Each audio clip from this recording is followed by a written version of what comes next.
अस्सलाम वालेकुम, मेरा नाम है शाहिद अयूब। आप देख रहे हैं रीडर टीवी।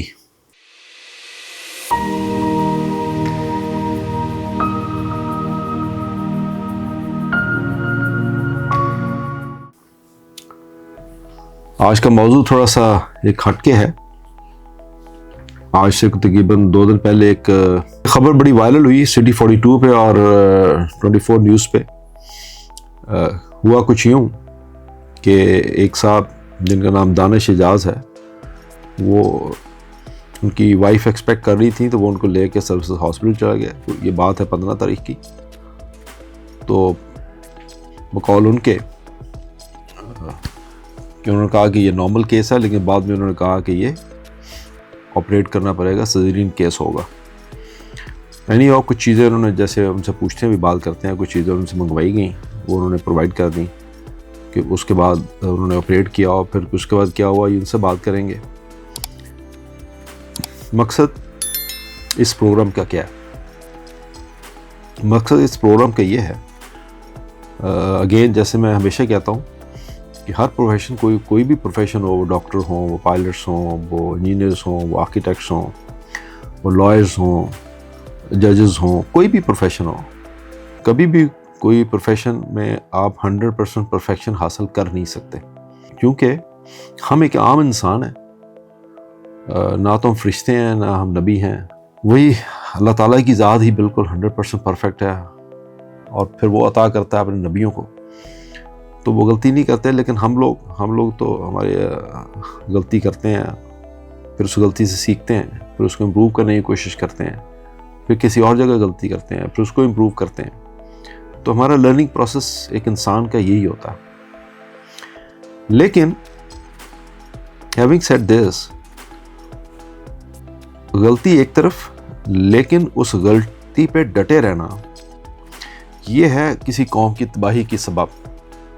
यानी आप उस गलती को माने ना, या यूं कहिए कि उस गलती का इदराक ना करें, या यूं कहिए कि आप उस गलती पे डटे रहे हैं कि मैंने गलती नहीं की, और वो काम जो आपके ज़िम्मे लगाया गया है वो आप ना करें। तो वो होता है एक्चुअली हमारी या किसी दूसरे को की बर्बादी का, या पूरी एज ए मजमूई तौर पे पूरी कौम की तबाही आप यूँ समझ लीजिए। क्योंकि ज़ाहिर है कि इंडिविजुअल करेगा तो उसे अपना नुकसान होगा, लेकिन जब कौम के हर फर्द की सोच ही हो जाए तो फिर ज़ाहिर है बहसीत कौम सबकी तबाही आती है। तो चलते हैं दानिश एजाज साहब की तरफ, पूछते हैं इनसे कि ये माजरा क्या है और ये हुआ क्या। जी दानिश साहब, अस्सलाम वालेकुम, कैसे हैं आप? अल्लाह का शुक्र। तो फरमाइए कि अब ये क्या हुआ, आप कैसे हुआ? आपकी वाइफ एक्सपेक्ट कर रही थी, तो जी हम सर्विस हॉस्पिटल गए कि अच्छा इलाज होगा और कोई मतलब हमें कोई मसला नहीं होगा। हर जगह पे आजकल बड़ा हॉस्पिटल है, गवर्नमेंट हॉस्पिटल है, तो इस वजह से हम वहाँ पे गए। बड़ा तो नाम है उस हॉस्पिटल का। इन्होंने जो है ना हमें बोला कि जी सब कुछ ठीक है। हम तकरीबन हफ्ते बाद चेकअप के लिए जाते थे, तो सब कुछ नॉर्मल आ रहा था, सब कुछ ठीक था। तो लास्ट टाइम इन्होंने एडमिट कर लिया। इन्होंने कहा जी अब टाइम हो गया, तो आप यहाँ पे रहेंगे, एडमिट हो गए हैं, बस अब आप जा नहीं सकते। तो एक दिन उन्होंने वैसे ही वहाँ पे रखा है, और अगले दिन उन्होंने रात को 2 बजे बोला जी अचानक से कि ये पर्ची लें, इस पे सामान लिखा हुआ है, ये लेके आए, ऑपरेट होगा इमरजेंसी। तो अचानक से उन्होंने डरा दिया कि मतलब सब कुछ ठीक था और अचानक से अब ऑपरेट होगा। ऑपरेट कर दिया जी, सामान ला दिया उनको, ऑपरेट हो गया है। तो फिर ऑपरेट होने के बाद जब हमें थोड़ी तसल्ली हुई कि अब अल्लाह का शुक्र है सब कुछ ठीक हो गया, तो अचानक से उन्होंने पता चला जी बेबी के सर पे कट लग गया। अच्छा, वो कट कैसे लग गया? ऑपरेशन के दौरान कहीं डॉक्टर की गफलत की वजह से हुआ है। तो आपको कैसे पता चला कि वो कट लग गया? वो इस तरह से पता चला कि जब फैमिली मिलने गई है, अंदर बेबी को देखने गए हैं, तो उस दौरान पता चला जी उसके सर से खून आ रहा है। अच्छा। तो बताया नहीं गया हमें, यहाँ उसका ट्रीटमेंट नहीं किया गया। कोई बैंडेज, कुछ स्टिचिंग, कुछ नहीं किया गया? कुछ नहीं किया गया। और वो हमें बोला गया जी फलानी जगह पे चले जाओ, वहाँ पे एक डॉक्टर होगा, उसको बुला के लाओ। मतलब इमरजेंसी से आपको भेज रहे हैं कि उसको बुला के लाएं? उसको बुला के लाएं। तो मैं वहाँ पे गया हूँ। वहाँ पे फिर एक जूनियर डॉक्टर था शायद, वो मिला मुझे। मैंने उसको बताया कि यार ऐसे ऐसे ये सिचुएशन है और आप जल्दी से आ जाएं। फिर वो वहाँ पे बैठा बैठा उसने कॉल किया अपने डॉक्टर को, उनसे पूछा जी कि ये ऐसे बेबी को कट लग गया, ज़्यादा नहीं है, हल्की सी जैसे वो खरोच होती है वैसे है। तो खरोच थी वैसे?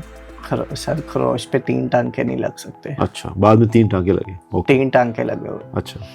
वो उसने कहा जी ऐसे नॉर्मल सी बात है, मैं जाके तो उसको अगर स्टिचेस लगने हुए तो मैं 1-2 स्टिचेस लगा दूंगा। उन्होंने कहा जी आप जाओ वहाँ पे, आप मुझे कॉल करना, आपको मैं बताऊंगी फिर कि क्या करना है। और उसको मैं फिर वहाँ से लेके गया हूँ। फिर उन्होंने जाके उसको स्टिचेस लगाए हैं और फिर मुझे नहीं पता कि क्या हुआ आगे, लेकिन वो उसके सर पे ऐसे जो है ना कट लगे।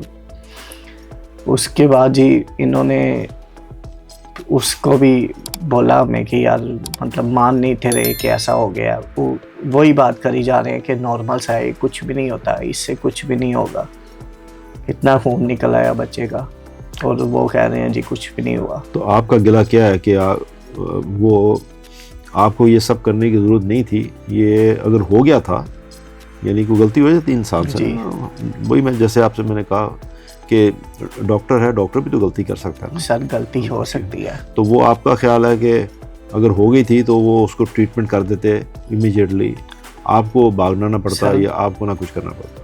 कोई आम लोग, कोई गरीब इंसान वहाँ पे इसलिए जाएगा कि यार मैं वहाँ पे जाऊँ, मेरा इलाज भी अच्छा हो जाए, ठीक है, और मुझे जो है ये जो सहूलत दी गई है गवर्नमेंट की तरफ से, ये सरकारी हॉस्पिटल जो इसका नाम है, इसकी जो सहूलतें हैं वो मुझे मिल सकें।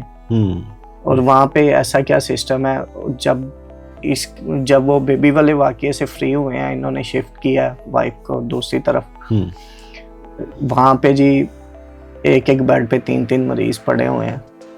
बीच में खटमल जो होते हैं वो ऐसे फिर रहे हैं, बेड पे फिर रहे हैं, नीचे ज़मीन पे जगह जगह पे और भरे पड़े हैं।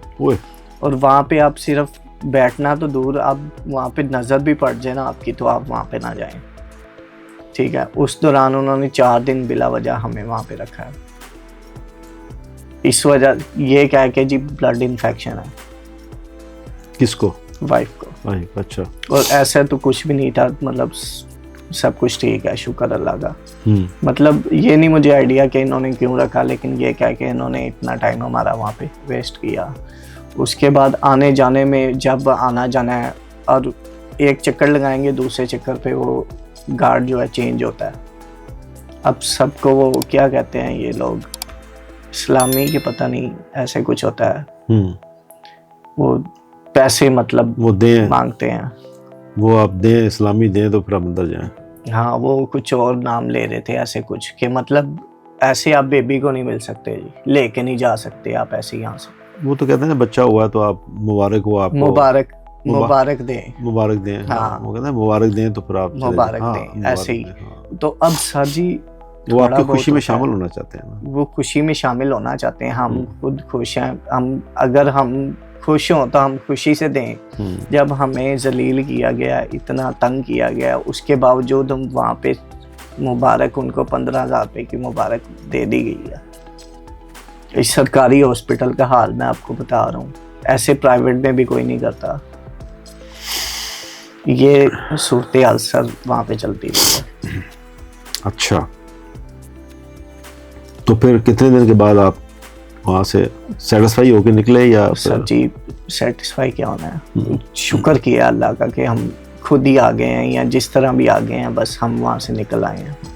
आपने खुद भी रिलीज लिया क्या के? हाँ जी, कि हम रिलीज 1-2 बार उनको पहले भी बोला, लेकिन वो कहते जी आप चले जाएं, नेक्स्ट टाइम आईडी कार्ड तो मेरा ही था, जाहिर सी बात है, नाम मेरा। तो वो कहते कि जी आप बैन हो जाएंगे, आपको दोबारा हॉस्पिटल में एंट्री नहीं मिलेगी। वो क्यों? वो इस वजह से कि हम चले जाएंगे, हम यहाँ पे सेटिस्फाई नहीं है, हम यहाँ पे और नहीं रुकना चाहते, और अब ये भी नहीं कर सकते। अब नहीं, कोई परफॉर्मा फिल करके देना पड़ता है आजकल सरकारी हॉस्पिटल में कि आप सेटिस्फाई हैं या नहीं है? नहीं सर, वो ये होता है ना कि ये रिलीज कोई पेपर होता है, मतलब जाने से पहले आप साइन करते हैं। जी जी जी। उनको एक मतलब प्रूफ होता है कि हम जा रहे हैं यहाँ से इस अच्छा। हालत में। अच्छा। वो चीज़ है। मतलब नेक्स्ट टाइम अगर आप कभी जाते हैं वहाँ पे ट्रीटमेंट के लिए या किसी भी काम के लिए, तो वो एक रिकॉर्ड होता है। तो अभी बच्चा जो है वो ठीक है और वाइफ भी ठीक है? जी अल्लाह का शुक्र है, वो ठीक है। ठीक है। बात कुछ इस तरह जी कि आपने दानिश एजाज साहब की आपने बात तो सुनी, और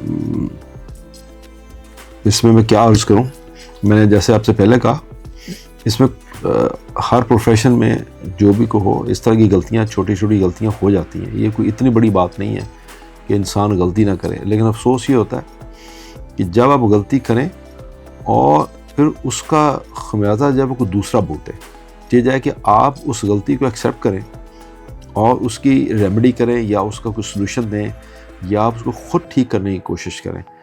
लेकिन अब अगर एक बच्चे के सर पे कट लग गया, बकौल इनके जो ये बता रहे हैं, जो कि मुझे तो एक्चुअली फैक्चुअल पोजीशन पता नहीं है, बिकॉज ज़ाहिर है इनके साथ हुआ, तो ये तो अपनी स्टोरी खुद ही बयान कर रहे हैं, हम उसके विटनेस तो नहीं है। लेकिन जो ये कह रहे हैं और ये कह रहे हैं कि बिल्कुल 100% सच है, तो इनको क्यों देखना पड़ा जाके कि उस बच्चे के सर पे कट लग गया, पहली बात। और फिर अगर इन्होंने पिन पॉइंट कर लिया, इन्होंने दिखा दिया कि ये कट लगा हुआ है, तो फिर उस वार्ड से इनको क्यों भाग भाग के जाना पड़ा डॉक्टर को ढूंढने के लिए कि जो आके देखे कि उसके सर पे कट लग गया। ये है इस सारे जो लुबे लुभाव इस चीज़ का, कि अगर वो ख़ुद इस चीज़ को देखते और ख़ुद इसकी रेमेडी करते तो शायद इनका गिला आज ये ना होता जो ये कर रहे हैं। ये एक बात है। दूसरी बात, इन्होंने मुझे अभी बताया जब हम बात कर रहे थे कि इसका नोटिस लिया है ख्वाजा इमरान नज़ीर साहब ने, जो कि हेल्थ मिनिस्टर हैं पंजाब के। बड़ी अच्छी बात है, उन्होंने नोटिस लिया और डेफिनेटली वो इसके ऊपर कुछ एक्शन भी लेंगे। एक ज़माने में मुझे पता नहीं कि वो एक्टिव है या नहीं है, पंजाब हेल्थ केयर कमीशन होता था। अब वो पंजाब हेल्थ केयर कमीशन जो है वो आजकल कैसे काम कर रहा है या नहीं कर रहा, मेरे इल्म में नहीं है। और जब वो काम कर रहा था, जब मेरे इल्म में था, आज से कोई साल भर पहले तक, तो काफ़ी इफ़ेक्टिव था। ये चीज़ें सब वो देखता था, प्राइवेट हॉस्पिटल की भी देखता था, एक्शन भी लेता था, थोड़ी सी बेहतर सिचुएशन थी। लेकिन आजकल पता नहीं किस स्टेज पे है वो। और एनी हाउ, ख्वाजा इमरान नज़ीर साहब ने जब देखा तो डेफिनेटली वो इसके ऊपर कोई ना कोई एक्शन लेंगे, और वो एक्शन डेफिनेटली जो लेंगे वो अप्रिशिएबल होगा। एक बात। दूसरी बात ये है कि ये कोई डॉक्टर ही बता सकता है इसके ऊपर, तो कभी हम एक प्रोग्राम करेंगे कि वो सरकारी हॉस्पिटल हो या जो प्राइवेट हॉस्पिटल हो, ये बात तो काफ़ी हद तक देखी गई है कि जो जूनियर डॉक्टर्स हैं ख़ास तौर पे उनके जो ड्यूटी आवर्स हैं बहुत लंबे हैं। जब कोई मुझे बताता है कि इस तरह का ड्यूटी स्ट्रक्चर है उनका और इतने घंटे ड्यूटी करनी पड़ती है और इस तरह उनके पास रेस्ट एरियास नहीं है, ये सब चीज़ें, वो एक लंबी एक और तरफ बात निकल जाएगी। उसको भी गवर्नमेंट को देखना होगा कि उसका क्या हल है। ये बहुत ही एक इम्पॉर्टेंट चीज़ है। अगर एक डॉक्टर थका होगा और एक डॉक्टर अगर 24 घंटे या 18 घंटे या 32 घंटे की ड्यूटी वहीं रह के कर रहा होगा या सुबह से लेकर रात तक काम कर रहा हो, तो वो क्या एफिशिएंसी दे सकता है। हमें एक ह्यूमन बॉडी की जो नीड है, यानी उसकी जो स्ट्रेंथ है, वो कितना काम कर सकती है और कितना काम करने के बाद उसको आराम चाहिए, ये एक बहुत ज़रूरी पहलू है जिसको एड्रेस करना होगा। बहुत सारे डॉक्टर इस पे बोलते भी हैं, और लेकिन ये बात कब हल होगी, कैसे हल होगी, इसका हल क्या है, ये तो हुकूमत वक्ती कुछ कर सकती है। हम तो सिर्फ कह सकते हैं अल्लाह ताला इस सब चीज़ों को हमें सोचने की, समझने की और इसको हल करने की तौफीक अता फरमाए। शुक्रिया सुनने के लिए। और हम दानिश एजाज साहब का भी शुक्रिया अदा करते हैं कि जो आए, उन्होंने अपनी बात बताई ताकि जो अरबाब इख्तियार उन तक ये बात पहुँचे। मे भी आइंदा ये किसी के साथ ना हो। तो जो के लिए शुक्रिया। अल्लाह हाफिज़।